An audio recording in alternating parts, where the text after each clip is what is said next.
perkembangannya, profil belajar dia, dan konteks kelas.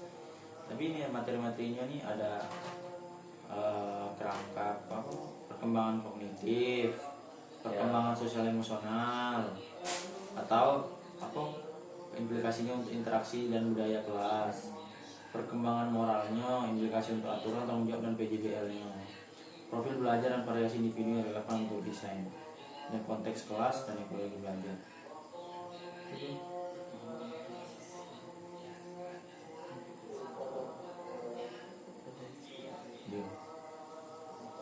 Analisis karakteristik SD. Berarti ini kalau kemarin kita ngomongin tentang apa ya? Kalau nggak salah ATP. Kemarin Kalau menyinggung guru pun itu membahas itu tentang tentang guru dan kesalahan-kesalahan yang mungkin terjadi. Kalau di kursus guru atau pendidik? pendidik. Kita Kita ini kan calon pendidik, murid. calon tenaga. Nah ini lalu kemarin itu kan pendidik permasalahannya kan karena terlalu prosedural. Berarti yang sekarang ini adalah analisis karakteristik peserta didik SD dari perkembangannya, profil belajar, dan konteks kelas. Tapi muridnya kan. Pendahuluan bela dulu. Yang kalian tahu soal karakteristik peserta didik SD itu apa? Kau dulu. Apa ya? Kalaupun secara Kasarnya? Kalau aku ya, iya, menurut iya. kalau aku karakternya kan, Yo. sekarang sih lebih suka ini sih ngelawan deh. Oh, Gak mau ngelawan, Bangkang. bangkang. Tiga ya aku kira. Ya, Masa jelek kalau kalau iya. terus apa lagi? Yo, apa lagi?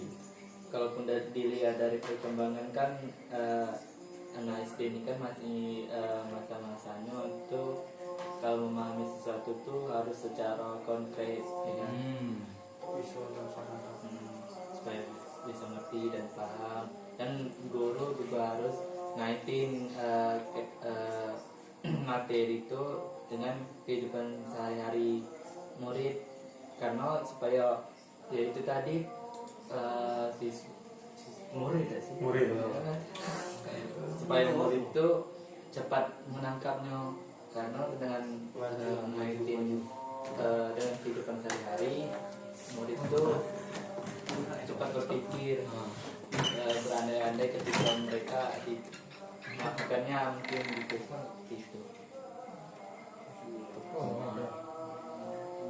Mas Abjil gimana?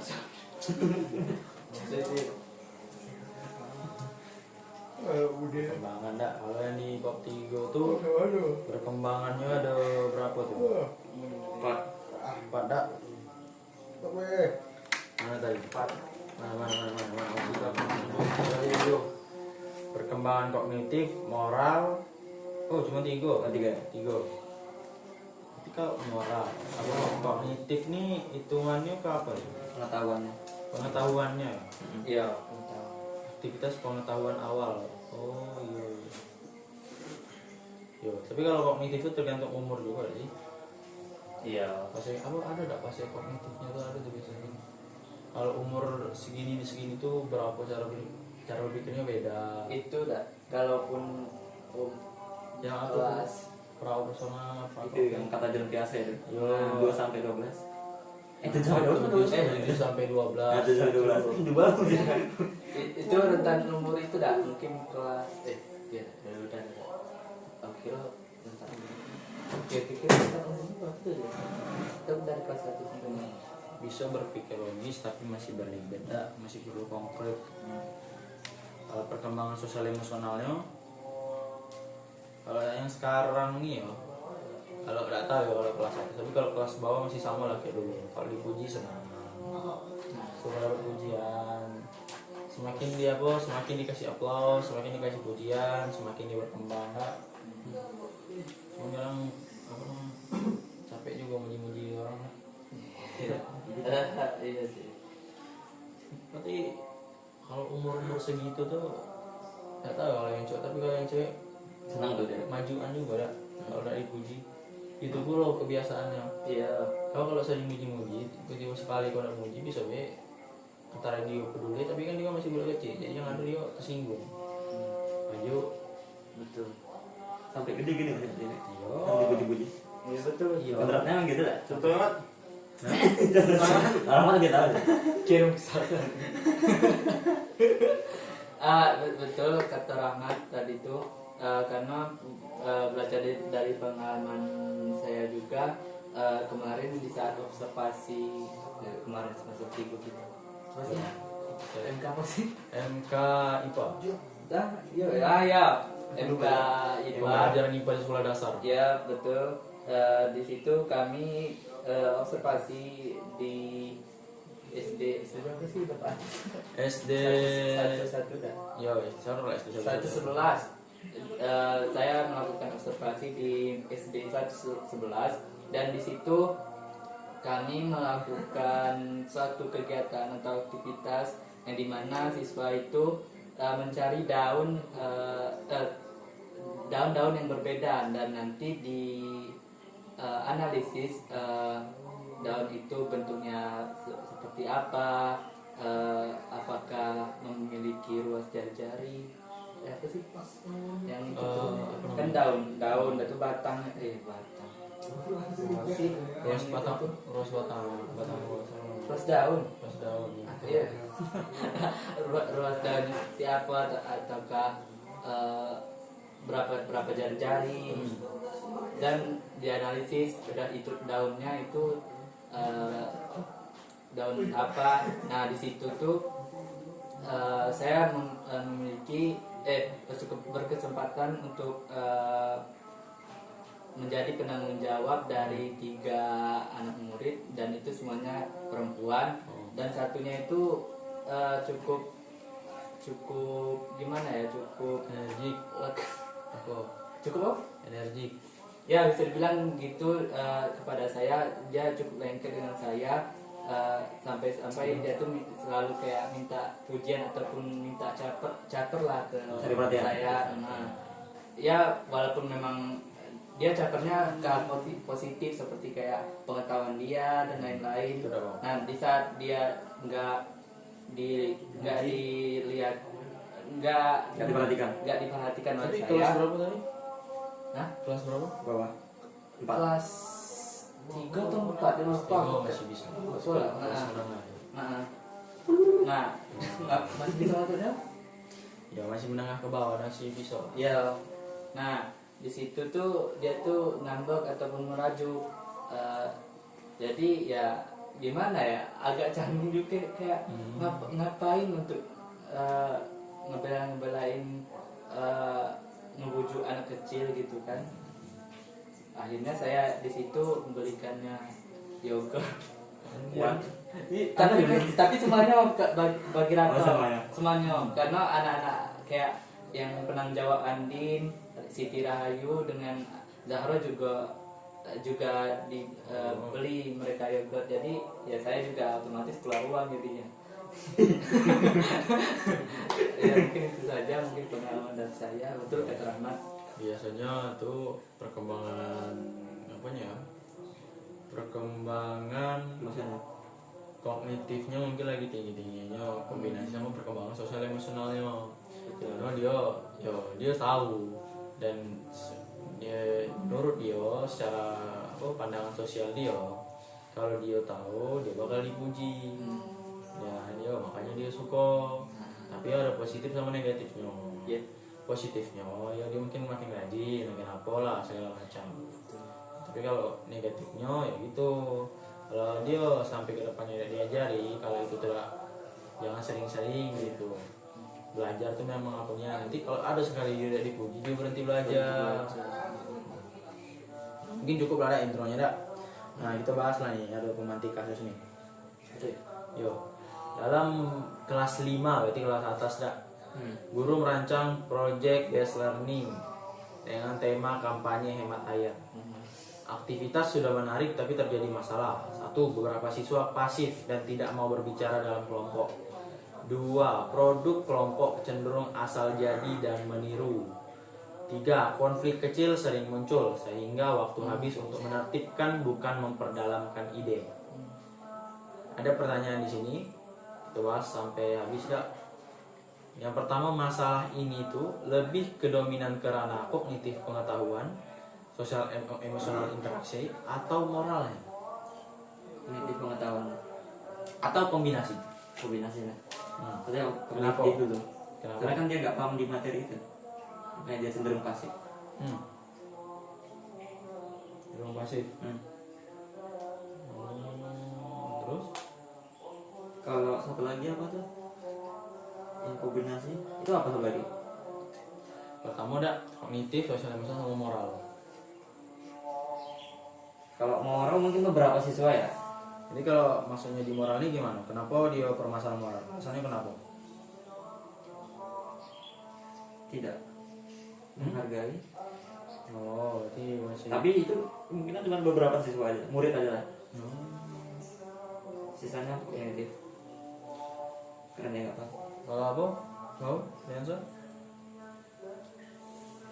Yang masalah tadi ya. Hmm.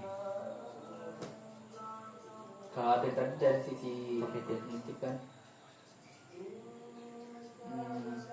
kalau mungkin dari sisi moral dan tanggung jawab tuh konflik kecil yang berulang serta produk yang tidak berkualitas bisa menunjukkan lemahnya akuntabilitas individu dalam kerja kelompok. Jika tidak ada mekanisme refleksi, kontribusi atau kriteria keberhasilan yang transparan, siswa mungkin belum melihat pentingnya integrasi dalam kolaboratif. Dengan demikian, masalah paling mungkin merupakan kombinasi kognitif, sosial, emosi. Ini, berarti masalahnya tuh bukan sekedar persoalan kemalasan B, tapi sumpah ini nanggungnya. Satu lagi nih. Yang bahas itu pada emosi, sosial emosional. Kalau menurut aku ya, kalau semisal memang guru sudah memastikan dan sudah menerangkan semuanya dengan metode yang baik dan benar-benar yang baik, seharusnya untuk kognitif ya harusnya bagus sih. Cuman di sini yang nyatanya, yang pertama beberapa siswa pasif dan tidak mau bicara dalam kelompok, sama produk kelompok cenderung asal jawab dan meniru. Jadi kan ujung-ujungnya ngapain, berarti siswa tidak paham dan hanya beberapa yang paham. Yang paham ini ditiru sama yang tidak paham. Enggak. Terus beberapa siswa pasif yang tidak mau berbicara dalam kelompok. Biasanya biar mau siswa sekarang maupun siswa dulu, memang kalau dia tidak ngerti dia tidak bakal ngomong. Iya. Nah, berarti emang kan dari awal kognitifnya sudah salah. Kalau kognitifnya salah, berarti dalam pembelajarannya mungkin ya tidak terlalu maksimal dan metodenya agak kurang. Tapi balik lagi, ini masalahnya kelas 5, kelas atas. Dan kelas 1 harusnya sudah bisa berpikir logis harusnya. Kalau sosial emosionalnya, kalau sosial emosional mungkin beberapa murid entah ya profilnya. Karena kalau beberapa murid zaman sekarang ini dia tuh sering main HP. Nah, dari awal dikasih HP, dari awal mengenal sosial media. Yang salah satu dampak negatifnya itu ya kan apa namanya? Individualisme. Dimana individualisme ini benar-benar menganggap kalau dia tidak butuh orang lain. Tapi masalahnya individualisme bukan yang berarti dia tidak butuh orang lain dia bakal kuat, tidak. Dia malah jadi ansos, antisosial. Semakin dia antisosial, apapun yang dia mengerti dia tidak bakal ngomong. Dia tahu dan tapi dia mau jawab, yang menghasilkan karena bukan satu orang tapi kebanyakan. Jadi rata-rata murid pasif dan tidak menjawab. Murid pasif yang tidak menjawab bukan berarti dia tidak tahu. Bisa aja dia memang perkembangan sosial emosionalnya masih kurang. Dan juga perkembangan moral. Perkembangan moral ini ibaratnya murid nih lihat kayak guru. Ini ngajar. Guru tuh kayak pengadilan. Jadi hanya salah dan tidak salah. Nah, salah dan benar ibaratnya kan. Jadi makanya kenapa yang dua nih, yang pertama kan tadi kan beberapa siswa pasif dan tidak mau berbicara dalam kelompok, sama produk kelompok cenderung asal jadi. Kenapa gitu? Karena siswa takut salah, takut disalahin guru, takut disalahin teman, gara-gara perkembangan moralnya kurang. Maka daripada itu ya Mereka lebih memilih diam daripada salah, dan mereka lebih memilih orang-orang produk-produk dari orang-orang yang mengerti. Karena orang tuh tidak mengerti kan, dan takut disalahin, takut diadilin, takut dijudge kan. Jadi orang tuh memilih. Nah, yang terakhir ini kan permasalahan terakhir itu konflik sering muncul sehingga waktu habis untuk menertibkan bukan memperdalam ide. Memang tidak ada dibahas di bab 3 ini. Memang menurut saya di kelas 5 yang dimana itu masih lumayan energik ya, perkembangan fisiknya, yang dimana energi orang itu benar-benar lagi meluap-luap. Kalau dengan aktivitas ini yang benar-benar aktivitas yang benar-benar dalam indoor dan benar-benar hanya membuat produk, maka wajar saja kalau murid tidak bakal tertib, karena mereka tidak bakal bisa diam. Mereka bakal mau kemana-mana, mau kesini. Apalagi di sini kan dibilang produknya itu asal jadi dan meniru. Kenapa bisa meniru? Berarti kan ujung-ujung orang itu kan kemana-mana nengok-nengok ini. Punya kamu gimana? Punya kamu ujungnya apa? Guru tidak bisa mencapai tujuan pembelajarannya, karena fokusnya itu bukan untuk mendapatkan tujuan pembelajaran lagi, tapi menertibkan. Bukan mengatakan idenya lagi, mengatakan alasan, konsep pasarnya. Berarti kalau menurut saya ini kombinasi dari sosial emosional, moral, serta kognitif dan fisik. Tambahan saudara saya fisik. Kesimpulannya untuk kognitif mungkin pendalaman masih kurang, makanya terjadi permasalahan pertama dan permasalahan kedua. Nah, dan sosial emosional terjadi gara-gara kurangnya sosial emosional kurangnya maksimal perkembangan orang itu dalam sosial emosional dan moral. Dan kenapa fisik? Yuk, yang ketiga tadi, karena energinya masih meluap-luap. Itu menurut saya. Karena kalau mereka masih bermain kan? Yo, Mas Abdul. Thank you bro. Kalau Mas Abdul gimana? Kombinasi sih. Kombinasi. Karena jalan itu masalah itu justru paling kuat pada ranah sosial emosional. Nah, Terus berdampak ke kognitif dan moral itu. Nah, siswa yang pasif biasanya kan bukan karena tidak bisa, tetapi karena tidak yakin atau takut salah tadi, tidak merasa aman untuk berpendapat atau tidak memahami bagaimana harus berkontribusi dalam kelompok. Karena itu jadi individual itu main HP terus, tidak kurang berkontribusi. sosial lah. Terus akibatnya itu kemampuan berpikirnya atau kognitif itu tidak muncul maksimal dan tanggung jawab moral itu ikut melemah karena mereka hanya mengikuti teman yang lebih dominan atau yang bisa. Nah, terus akar persoalan ini ada pada keterampilan kolaborasi yang belum terbentuk. Jadi itu kan dari sosial emosional terus berdampak ke kognitif dan moral.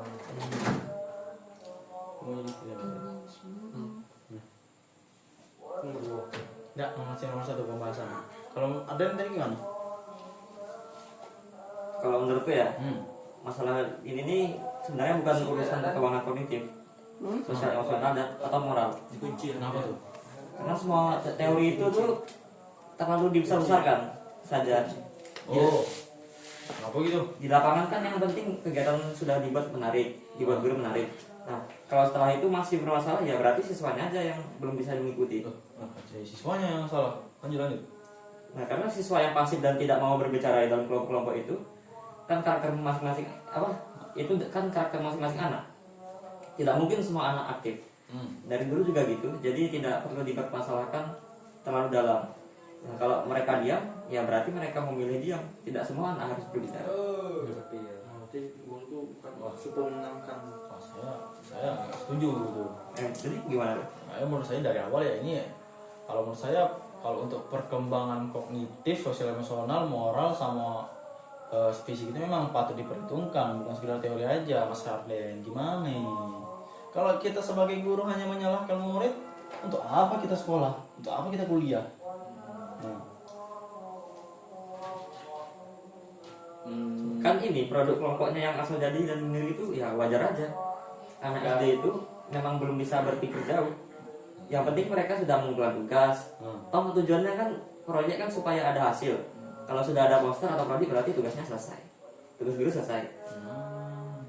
jadi kan kalau gitu kita menjadi seorang pendidik yang kurang bertanggung jawab dong, Mas Harden. Itu kan cuma konflik kecil sering muncul. Itu Yaitu konflik kecil. risiko kerja kelompok. Namanya juga anak-anak pasti ribut dong. Ah, Kalau kalau waktu habis untuk menertibkan ya memang begitu realita kelas. Karena masih SD juga sih. Tidak mungkin kelas selalu kondusif. kalau gini ya Mas Harden ya. Kalau semuanya itu kalau dibilang kayak apa? Kan banyak tuh orang-orang bilang enggak. Ini tuh cuma teori B. Kalau aku realisasi sama realita di lapangan beda. Banyak yang gitu enggak? Ya. Cuman kalau kayak gitu terus kapan kita berkembang? Ya belajar dari kesalahan. Mas Harden gimana ini? Karena menurut saya kegiatan tadi ya yang PJBL-nya sendiri itu tidak perlu dievaluasi. Karena metodenya sudah modern, sudah kreatif, sudah sesuai kurikulum. Jadi masalah yang muncul bukan karena di pembelajaran, tapi karena siswanya aja belum cukup dewasa. Jadi maksud Mas Harden di PJBL ini nggak perlu nggak perlu dipastikan kalau orang tuh benar-benar memahami.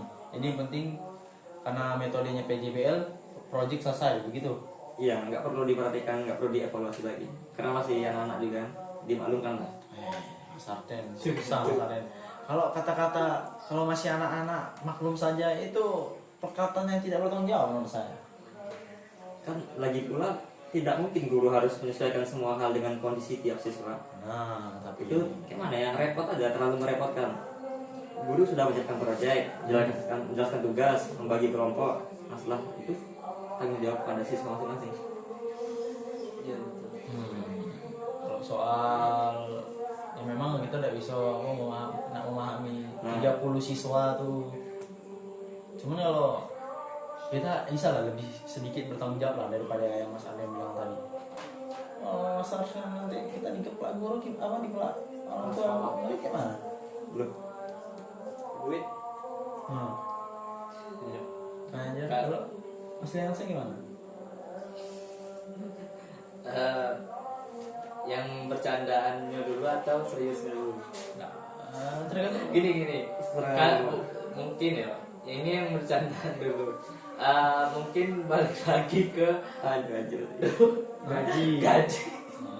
Memang gaji kan penentunya, balik lagi memang ke gaji. Kalaupun seperti kata Rahmat teman pada bab 2 kemarin, kalau gaji saya 5 juta plus apa Tunjangan. asuransi apa aja ya kan 3 juta. Nah itu mungkin bahkan siswa ada yang berantem pun saya akan urus satu persatu. Nah di situ juga mungkin jadi jadi salah satu faktor ya itu untuk mungkin sisi bercandanya. Kalaupun sisi seriusnya ya mungkin menurut pendapat saya mungkin beberapa siswa itu memang pemahamannya belum kuat dan ada beberapa siswa itu dalam kerja kelompok itu memang belum belum terbentuk gitu untuk kerjasamanya dan lain-lain lah. Dan dari tiap individu itu belum tanggung jawabnya itu belum terbangun juga gitu. Jadi Mas Liansa lebih setuju dengan Mas Arden gitu. Kalau setuju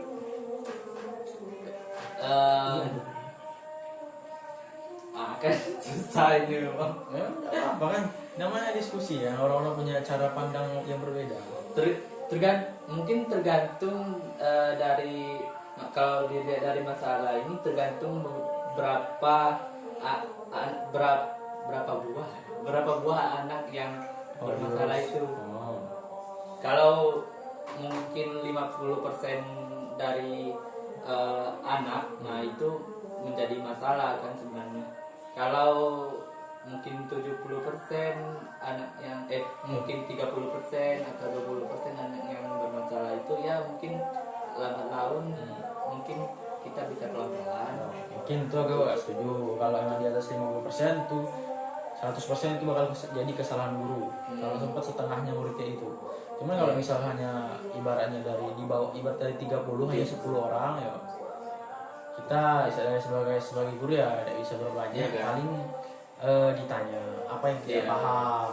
Mungkin dari anak-anaknya mungkin maunya bagaimana kan, ada tuh anak tuh ya itu tadi kerja kelompok belum terbentuk, kerjasamanya belum terbentuk, jadi kayak mungkin anak-anak tuh ada beberapa tuh nyaman untuk kerja sendirian mungkin. Kalau ngomong sambil Ya Kamu ambil. sudah. Kalau menurut pendapat diri saya sendiri,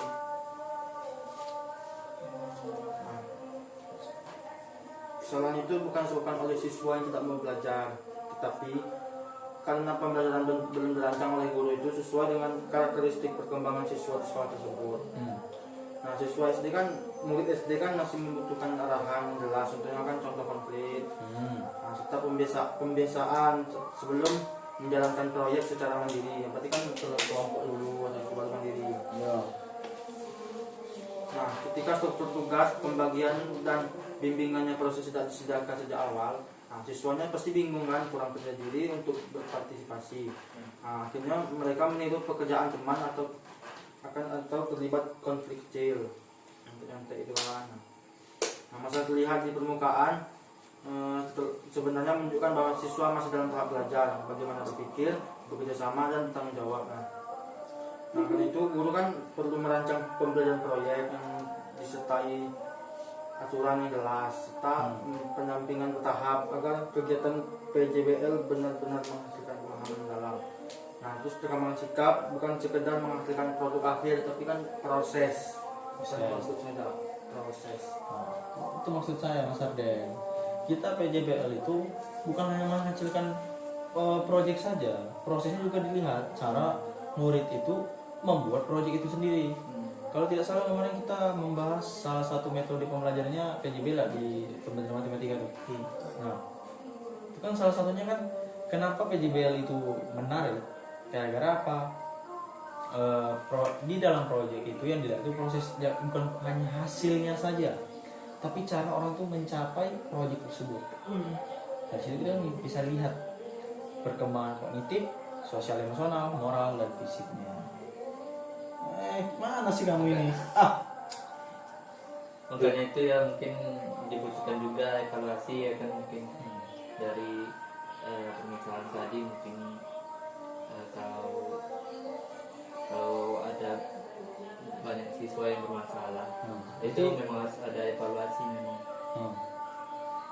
Jadi Mas Arden masih tetap teguh? Ya, tetap teguh. Tetap. Saya kalau Kan dari pendapat terbuku udah apa, cuman ya saya tadi gak terbuka, kan saya kan lurus-lurus saja kan pikiran saya, cuman terbuka sama Mas Liansah tadi kan bilangnya kalau 50% apa kalau di bawah kalau di bawah dari 30% itu mungkin memang siswanya yang bermasalah. Kalau 50% ya itu berarti memang harus ada evaluasi ataupun ya dari workshop. Berarti ya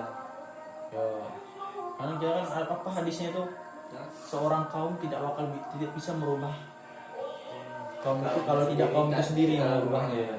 Ya betul. Bukan dia sendiri yang Ya, kita kan balik lagi ke guru. Kita juga kan bukan hanya mengajar, tapi kan kalau bisa ya membujuk untuk ke arah yang lebih baik. Jadi kalau Mas Arden tetap kukuh, ya saya bisa apa? Saya hanya manusia biasa. Intinya menurut saya kesamaan masalah ini tidak perlu dikaitkan dengan ranah proses perkembangan. Nah, kalau tadi yang di atas 50% nya dia nggak paham ya berarti memang dia nggak siap untuk berpikir kritis.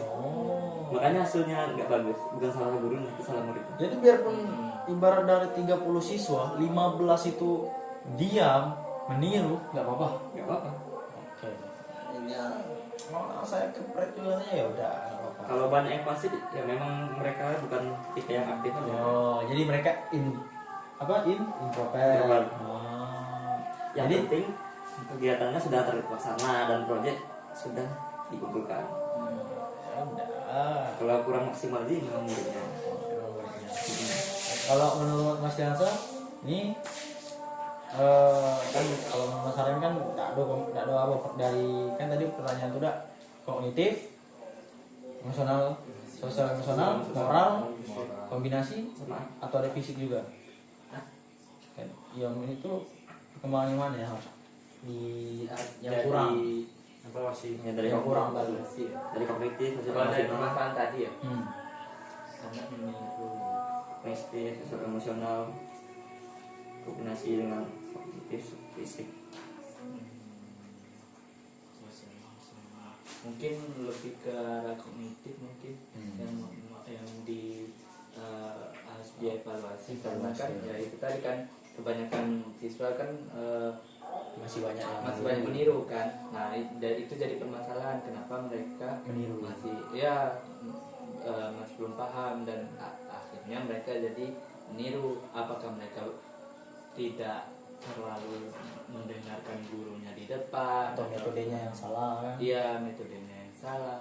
Itu memang jadi harus tadi evaluasi dari guru tersebut. Berarti orang tuh diam bukan gara-gara emang diam, berarti emang mereka benar-benar tidak tahu berarti Iya. kan dari pandangan Aliansa. Kalau pandangan Mas Abdul gimana? Namanya Ya pokoknya Mas Abdul itu menurut Mas Abdul itu yang harus dievaluasi kognitif, sosial emosional, moral atau semuanya kombinasi maksudnya atau emang fisik juga untuk diperhitungkan. Nah, yang kurang pada kasus tadi itu menurut saya itu perkembangan sosial emosional. Nah, karena kan sosial emosional dan moral terus ikut berdampak dan mengaruhi perkembangan kognitif siswa tersebut, murid tersebut. Perkembangan sosial emosional belum optimal kan. Nah, siswa belum memiliki keterampilan bekerja kelompok, belum lagi menyampaikan pendapat, mendengarkan teman, nah, dan merasa percaya diri dalam kelompok. Nah, terus akibatnya kan pasti mereka menjadi pasif atau introvert dalam hanya mengikuti teman saja yang pintar, nah, dan tidak tahu bagaimana harus berpartisipasi atau berkontribusi. Nah, terus ini menunjukkan bahwa kemampuan komunikasi, berinteraksi Ya sosialnya ya. perlu dilatih, Dievaluasi lagi berarti ya Mas Abdul ya. bukan langsung dituntut muncul atau langsung bisa gitu, harus dilatih dulu. Kalau saya ya setelah mendengar Mas Abdul ya macam kalau memang perkembangan sosial emosionalnya kurang, kerjasama juga memang tidak terlaksana ya. Tapi menurut saya itu kombinasi dari ketiganya. Mungkin kognitifnya perkembangannya bermasalah ya, metodenya salah mungkin ya. Tapi kecil kemungkinan di sini karena guru sudah berani mencoba PJBL. Karena PJBL resikonya besar. Nah, itu tadi. Jadi mungkin hanya 5% lah menurut saya di kognitif ini. Dan yang banyak itu di sosial emosional dan moral. Selain murid yang sosialnya masih kurang pandai untuk mengungkapkan pendapatnya sendiri dan kerjasama dalam kelompok, mereka juga takut dijudge. Oh iya. Jadi perkembangan moralnya juga harus dievaluasi juga. Dan tambahan menurut saya perkembangan fisik itu memang patut diperhitungkan juga. Dengan energi yang meluap-luap itu mereka ya bakal melenceng, bukannya malah disalurkan untuk berdebat yang pengetahuan ini berdebat tentang tema, malah berdebat tentang hal lain kemana-mana. Yang guru ya ujungnya ya itu repot dewe. Jadi intinya menurut saya itu kombinasi. Ya seperti di sini kan yang dibilang di pemantik kasus ini konflik kecil itu sering muncul sehingga waktu habis untuk ya sesuai permasalahan dalam. Ya berarti di situ menurut saya ya pribadi masalah moral juga jadi permasalahan di situ tuh.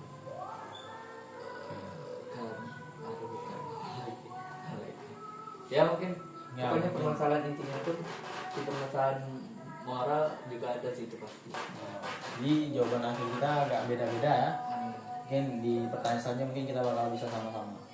Ya, Kita lihat pertanyaan Kedua. kedua.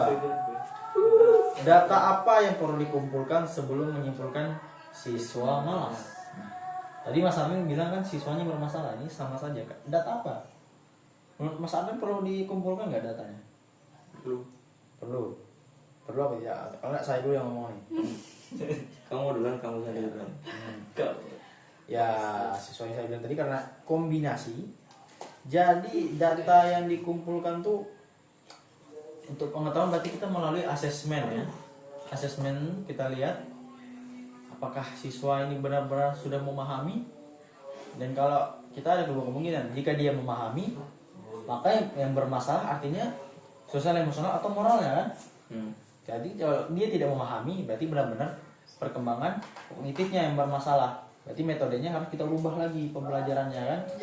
Nah kalau data yang lain lagi mungkin kita bakal lihat cara murid-murid yang bermasalah, bukan bermasalah ya, yang sedikit kurang dalam pembelajaran itu kita perhatikan lagi di mana orang tuh kurang, dan kita bakal usaha lah untuk mengajari mereka.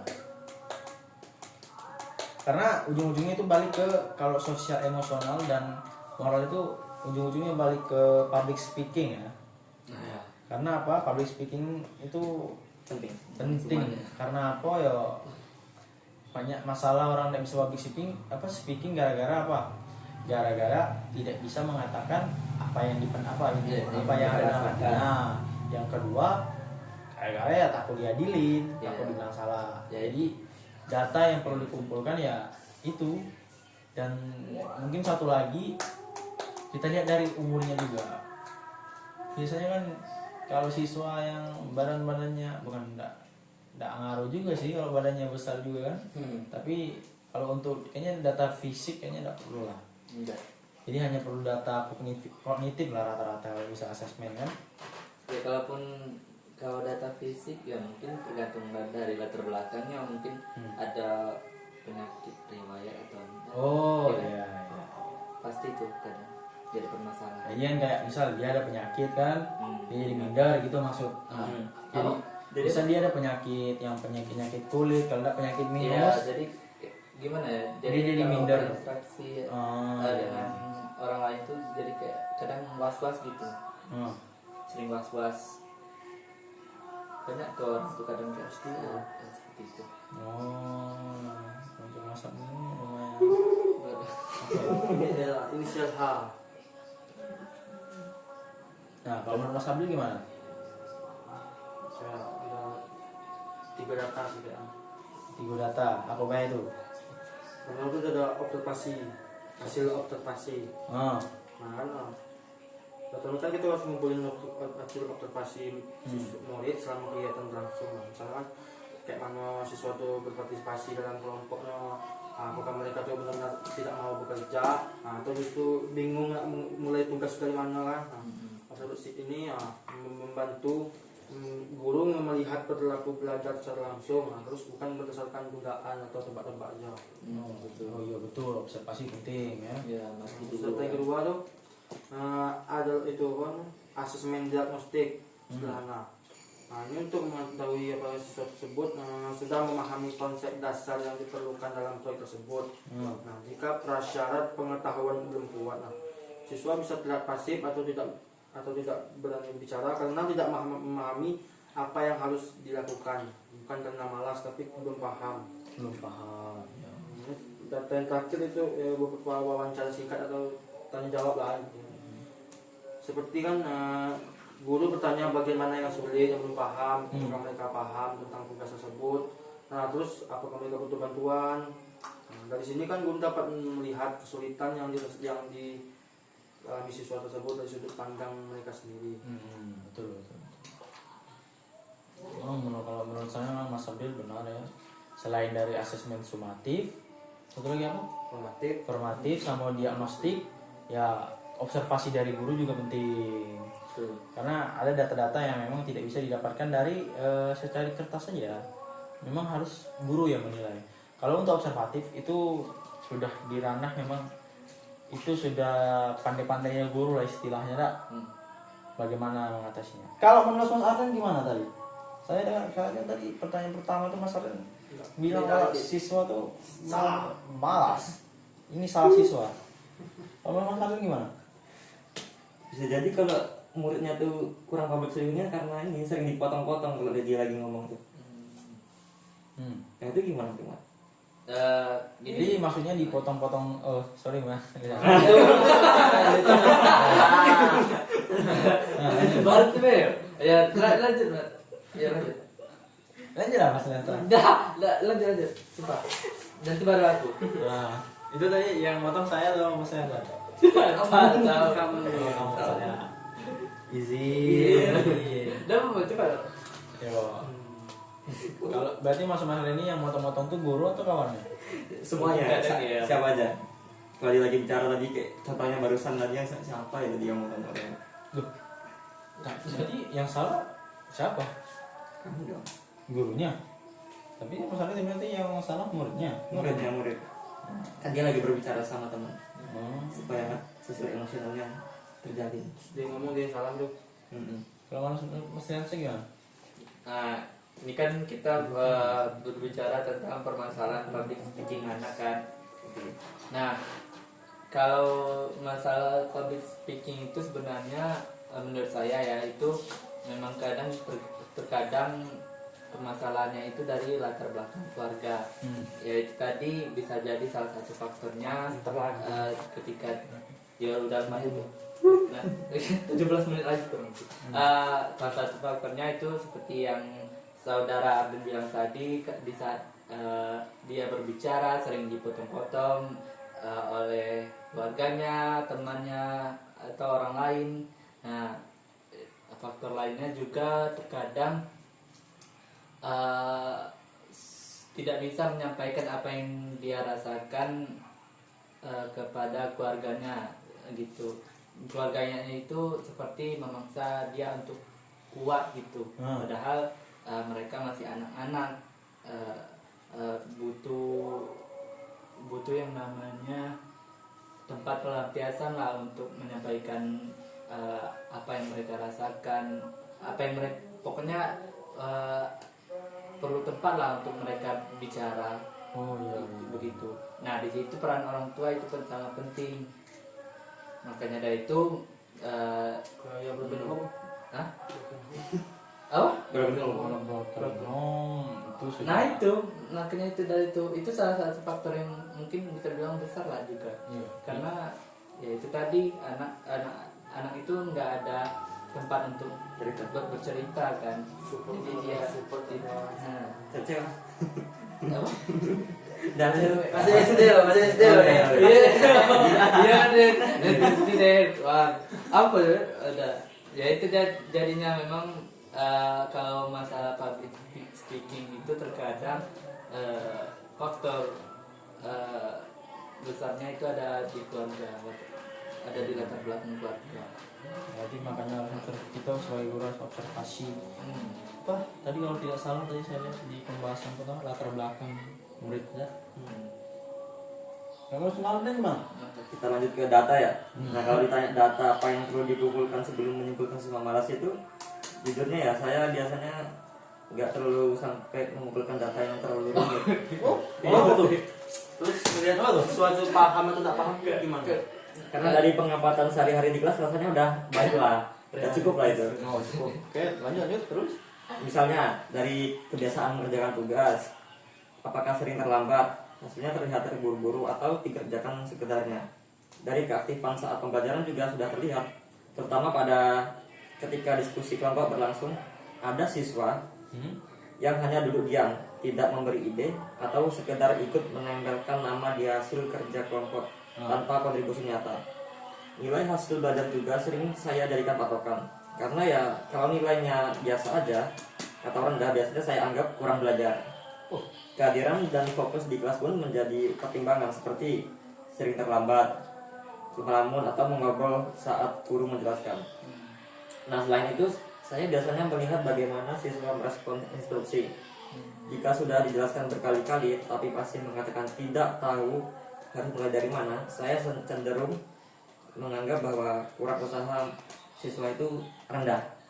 Berarti siswanya memang malas Ya, gitu. muridnya yang malas. Memang dari awal tuh ibarat seorang antagonis, dia tuh memang pure malas gitu. Ya, pure malas. 100%. Bukan gara-gara ada faktor lain gitu. Ya, bawaan lain yang muridnya tuh malas. Nah, dia terlambat gara-gara dia memang pengen lambat gitu. pengen Dia lambat. nggak rapi gara-gara dia pengen nggak rapi gitu. Biasanya sih kalau menurutku ya broken home sih. Dia nggak ngatur. Berarti broken home tuh jangan jadikan kayak patokan. Aku broken home, aku harus dia Harus namanya. harus tidak rapi, Harus. harus lambat. Aku broken home jadi aku tidak apa-apa kalau udah rapi. Jadi kalau menurut Mas Arden itu kalau dia biarpun dia broken home, dia tetap harus gimana pun harus bisa sama dengan murid yang lain gitu. Harus. Terus Biarpun dia nggak ada orang tua, dia harus. problematik juga ya. Cuma lanjut. Saya juga sering memperhatikan bahwa siswa kurang memanfaatkan waktu kerja. Ada yang langsung bekerja, ada yang justru bercanda, menggambar sendiri atau menunggu disuruh. Cara merespon batas waktu pengumpulan juga sering terlihat. Ada yang baru panik di akhir, lalu menyalin pekerjaan teman. Iya. Respon terhadap umpan baliknya pun sering saya jadikan pertimbangan, terutama jika saran perbaikannya sudah diberikan tetapi kesalahan yang sama tetap terulang kembali. Oh iya, terus. Ketika diminta refleksi pembelajaran, jawaban yang sangat singkat atau asal juga sering saya anggap sebagai tanda mereka tidak benar-benar memikirkan proses belajarnya. Dalam kerja kelompok, saya juga melihat keberanian mengambil peran. Ada siswa yang selalu menghindari tanggung jawab, memilih bagian paling mudah atau menolak presentasi. Bahasa tubuh saat bekerja pun sering terlihat jelas, seperti duduk santai, tidak menyentuh bahan proyek, atau hanya menunggu teman bekerja lalu menyonteknya. Jadi kalau yang kayak gitu tuh memang tidak ada faktor lain gitu. Memang pure ini Pure, memang anak apa ya gitu. ya pure. Oke, terus. Kalau ini pola-pola ini terus muncul dari waktu ke waktu dan terlihat berbeda dibandingkan teman sekelas yang mampu mengikuti kegiatan dengan baik, rasanya dari kebiasaan sehari-hari di kelas saja sudah cukup banyak data yang bisa dijadikan dasar untuk menarik kesimpulan. Oke.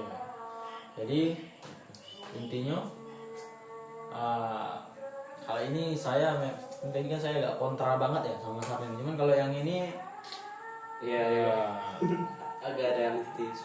saya agak kurang setuju juga kalau dilabeli tidak ibarat yin dan yang, tidak ada orang yang benar-benar baik dan tidak ada yang benar-benar jahat. Cuman Mas Aran mungkin dunianya dari dulu lihatnya kalau nggak jahat ya baik gitu, nggak lihat setengah-setengah ya Mas Aran ya. Nggak ada. Berarti saya ini baik apa jahat? Karena kamu melawan saya jahat. Oh, jahat. Kalau Mas Abdil? Sama. Oh, kalau Mas Tiansa? Ini setengah-setengah. Netral. Netral. Yin dan yang. Jadi intinya dari 70% dari kami apa namanya? Asesmen dan observasi. Iya. Kalau Mas Arden kan soalnya dia nggak peduli. Pas. Benar. Karena untuk apa data? Karena yang penting itu apa yang terjadi di lapangan ya Mas Arden ya. Yang penting realitanya. Ya, bermasalah juga ya. Berapa lagi? Nomor 3 lagi. 10 menit lagi. 10 menit lagi. Ya udah lanjutlah ke pertanyaan 3, singkat saja ya. Dukungan apa yang seharusnya dirancang sejak awal agar PJBL menghasilkan pembelajaran mendalam deep learning, bukan hanya produk. Berarti sesuai yang dibilang Mas Abdil tadi ya, gimana biar nggak produk aja tapi juga menghasilkan pembelajaran mendalam. Berarti sebelum yang dibilang Mas Abdil tadi, ya dari itu kita tuh harus benar-benar menilai prosesnya, jangan hanya produknya. Biarpun dia namanya juga project itu namanya prosesnya, sedangkan produk itu hasil dari project. Nah, jadi kalau itu dari saya. Kalau menurut Mas Abdil gimana? Dukungan kan. Yo, Nah, itu kan agak biar itu kan PJBL menghasilkan pembelajaran mendalam. Nah, guru tuh perlu merancang dukungan belajar atau scaffolding. Nah, Dari awal tuh bukan langsung memberi tugas proyek tanpa arahan kayak Oh, gitu. dikasih orientasi dulu, dikasih pemahaman pemahaman dasar. Oke. Itu. Nah, bukan langsung memberi tugas proyek tanpa arahan. Nah, tugas utamanya itu menjelaskan tujuan proyek dan langkah bekerja secara bertahap.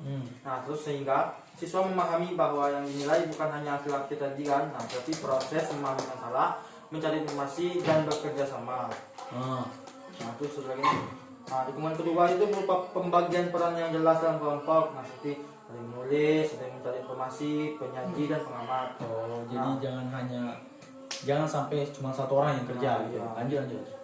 Nah, dengan adanya peran tersebut, nah setiap siswa memiliki tanggung jawab masing-masing, terus sehingga semua terlibat dan aktif, tidak hanya bergantung pada satu orang lain. Kalau apa? Mas Liansa? Apa mau Mas Arden dulu yang ngejawab? Mungkin Mas Arden dulu. Mungkin apa nih? Aku apa? yang Oke. Ya kontra lagi. Nanti lagi masalahnya saya menarik jawaban kamu nih. itu awal. Coba. Kalau kata Abdul ya, kalau dibilang harus, kata Mas Abdul tadi bilang harus menyiapkan pemahaman konsep dulu, menurut saya ya sebenarnya tidak perlu merancang dukungan macam-macam dari awal. Karena kegiatan PBL sudah menarik, sudah modern, sudah sesuai kurikulum.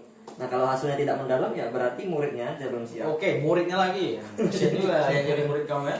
Terus lanjut. Tidak mungkin semua hal harus disiapkan guru. Kayak seperti yang Abdul bilang tadi, secara detail. Nanti siswa malah terlalu dimanjakan sih. Oh, terus. Kalau mereka tidak mengingat atau tidak menghubungkan dengan proyek, ya itu tanggung jawab mereka sebagai murid untuk belajar kembali. Yang tanggung jawab murid itu siapa sih? Mungkin kita tidak tahu latar belakang Arden gimana cara pembelajaran. Mungkin Arden tipe anak yang dari dulu bisa belajar mandiri. Atau tidak? Atau tidak. Ada apa-apa agak lama sedikit soalnya kalau bisa dipotong ya awalnya. Ibu Sherly kan bilang jangan nampak yang bagian nggak ngomong kan. Ada apa belum mau lagi deh. Lanjut ya. Ya. Pas lama bintang lo nih. Menit berapa kita mulai bicara? 5 menit awal be ya. Udah sampai yang bintang. Baru bentar gimana tuh ada itu. Ya enggak apa-apa lanjut ya. Enggak apa-apa sudah bisa. 5 menit tadi. Tadi kan kita ada bahas tentang pertanyaan pemantikan. Ah, Nah menurut saya membuat proyek saja sudah cukup memancing berpikir. Udah cukup ya. Sudah cukup gitu. jadi yang tadi maksud itu biar dukungannya mendapatkan discovery learning enggak perlu discovery learning enggak. Tidak perlu pertanyaan besar yang rumit. Oh, siap. Anak SD tuh yang penting ya bergerak, main, membuat sesuatu lalu selesai. Kelas 5 lah tapi kelas 5 lah. Gak apa-apa. Oh, enggak apa-apa. Oke. Siap. Lanjut. Tidak harus sampai terlalu dalam kan. Nah untuk kerja kelompok itu menurut saya konflik itu hal biasa. Oh. Tidak perlu dibuat aturan atau peran yang terlalu jelas. Justru Kalau yang kerja satu orang gimana? Justru ya dengan konflik mereka belajar bersosialisasi, menurut saya kalau waktunya habis untuk menertibkan ya itu dinamika kelas yang tidak bisa dihindari. Mas Far ini tipe saya nggak tahu ya. Soalnya nggak bertanggung jawab sama tawakal itu beda sedikit soalnya ya. Ibarat dari tanggung jawab sama berserah diri itu beda tipis. Nah, saya nggak tahu Mas Far ini guru yang yang tidak bertanggung jawab atau guru yang berserah diri kepada Allah, saya tidak tahu ya. Masalah aja sama ikuti alur aja. Alfa gitu. Udah. Itu namanya. Nah, lanjut Mas Lensa. Apa tadi? Mas Lensa gimana Mas Lensa ada ini? Atau mau jawab dulu dukungannya? Nah, Soalnya tadi Mas Abdul sudah ngomong pembagian peran yang merata. Terus apalagi tadi Mas Abdul? Apa tadi? Dukungannya? Oh yang kedua ini pembagian peran. Nggak yang merata-merata beda. Oh, selain itu. Dengan contoh. Contoh dengan produk yang baik. Yo orientasi dulu, kasih contoh dulu, perannya baik. Kalau apa? Ada tambahan dari Mas Lensa atau memang sama dengan Mas Arden pendapatnya? Ini menurut pendapat saya, kalau mau proyeknya itu benar-benar bermakna, guru itu perlu menyiapkan beberapa hal seperti ini. Nah, yang pertama itu pastikan mereka itu paham dulu materinya. Oke, sama Mas Abdul ya. Jangan langsung ke proyek, kasih penjelasan inti dulu, Konsep dasar gitu. kan. Mungkin seperti ya, kenapa air bisa krisis, dampaknya apa, dan solusinya itu apa. Oh. Kalau pemahamannya dangkal, produknya juga pasti dangkal nanti. Dengar tuh Mas Arden. Lah. Dua, beri contoh dan standar yang jelas. Nah, tunjukkan contoh kampanye kepada murid, lalu bahas seperti ini, apa yang membuatnya bagus, kenapa pesannya kuat, apa bedanya dengan yang biasa saja. Nah, mungkin dengan diberikannya juga rubrik penilaian supaya siswa tahu standar yang diharapkan. Oh iya, rumit penilaiannya. Iya itu gunanya. Nah, yang ketiga itu aturan kerja kelompok dengan jelas. Jangan cuma bilang kerja kelompok, tapi tentukan siapa peneliti, siapa penulis, siapa desainer, siapa presenter. Jadi itu semuanya sudah diatur oleh guru tadi. Guru. Kalau tidak ada peran, nah biasanya yang kerja itu cuma 1 atau 2 orang. Kejadian kayak gitu gimana Mas Arden? Bukannya kasihan sama apa ya? Gini, ini nggak harus dinilai dengan proses diskusi, refleksi, atau itu malah jadi beban guru. Bukan beban guru atau tanggung jawab juga Mas Arden? Beban ya? Beban. Beban ya. Ini juga. Penilaian akhir menurut saya udah cukup sih. Jadi nggak usah tambah-tambah lagi kayak tadi yang saya bilang tuh kayak proses rubrik tuh apa nggak usah. Jadi ibaratnya pure benar-benar lu siap, lu aman gitu. Aman. Dan tuh tadi refleksi belajar tuh nggak harus ada. Karena anak SD kan belum bisa refleksi dengan baik. Jadi saya mau tahu pandangan Mas Arden ya. Jadi kalau ada yang seperti Mas Liansa bilang, benar-benar cuman ibaratnya cuman ada kita kan satu kelompok lah. Yang ngerjain tuh cuman aku, yang kayak kalian cuma nonton B. Itu nilainya disamakan atau yang aku B yang ditinggikan? Nah, samakan. Samakan. Oh, gampang. Astagfirullah. Jadi menurut saya selama proyek sudah selesai dan dikumpulkan ya nggak apa-apa nilainya sama. Oh, ada juga ya. Itu dulu udah cukup menunjukkan kebetulan dalam terjadi. Kalau saya ada pendapat, Mas Liansa setuju dengan Mas Arden? Setengah-setengah atau setuju? Tadi ngomong. Apa tadi ulang? Kalau Setuju atau tidak? Jadi gue bilang Nilainya. Ada tadi bilang apa? Aman kerja. Yang itu yang cuma 1-2 orang kerja tapi nilainya sama baik itu. juga. Menurut saya pribadi itu jangan seperti itu karena ya yang kerja cuma 1 orang atau 2 orang kan ya tidak mungkin kalau untuk disamakan dengan yang tidak melakukan apa-apa. Berarti harus butuh rubrik. Iya, Betul ya. Refleksi rubrik. Ya bentar lagi tadi. Gak apa-apa. Kalau Mas Abdian setuju apa enggak dengan Mas Arden ini? Tidak terjebak. Oh, saya jelas ya, jelas tidak. Tapi balik lagi, balik lagi. Mas Arden kan kita tidak tahu sejarah dia dari mulai pendidikan itu gimana. Kita tahu apa mungkin Mas Arden dari TK kan sudah menguasai fisika kuantum kan kita tidak tahu kan. Ibarat kamu tahu Messi, Mas Arden. Messi itu kamu bayangkan pemain biasa, ibarat pemain biasa kayak yang lain itu dengan Messi menjadi pelatih. Yang sukses menjadi pelatih itu siapa Mas Arden? Yang dilatih. Nah, maksudnya itu yang sukses jadi pelatih itu Messi atau pemain yang biasa-biasa saja ini? Yang sukses. Nah, kalau menurut saya pasti yang bakal biasa-biasa. Kenapa? Messi dari awal dia punya bakat, sedangkan bakat tidak bisa diajari, ya kan? Ya masa ibarat nanti kan dia pasti aku ingin dia apa? Kau gimana ya? Tinggal gocek-gocek 5 orang itu pun nggak bisa. Tapi kan kalau yang biasa itu kan pasti buat taktik, dah. Nah itu maksud saya. Mas Arden dapat gambaran maksud saya nih. Dapat. Nah, jangan begitu lagi Mas Arden. Kami ingin jadi guru harus 3S. Tanggung jawab loh. 3. Maksud 3S di sini yang mempesona aja lah. Ya iya, kesimpulan dari kami ya gitu. Ya itu. Kurang lebih kami semua ya mengasih dukungan ya seperti ya berwajibran yang baik, memberi pemahaman dasar, kalau bisa pemahaman dasar yang mendalam, dan benar-benar menilai prosesnya supaya siswa itu tahu. Kalau ketika siswa tahu kita menilai proses mereka tidak hanya membuat proyeknya secara asalan, tapi juga memperdalamnya. Dan saya tambahkan, kalau bisa itu setelah proyek selesai tambahkan umpan balik supaya mereka lebih tahu lagi apa yang tidak mereka tahu. Baik, mungkin kita tutup saya di sini ya. Untuk yang kontra tadi ya nggak apa-apa lah ya. Nggak apa-apa lah ya. Simpan diri dewe aja ya, jangan disebarluaskan, bahaya. Tapi ini diupload. Nggak apa-apa. Yang lihat kan Pak Pro. Oh, bro. Assalamualaikum warahmatullahi wabarakatuh. Langsung. Izin.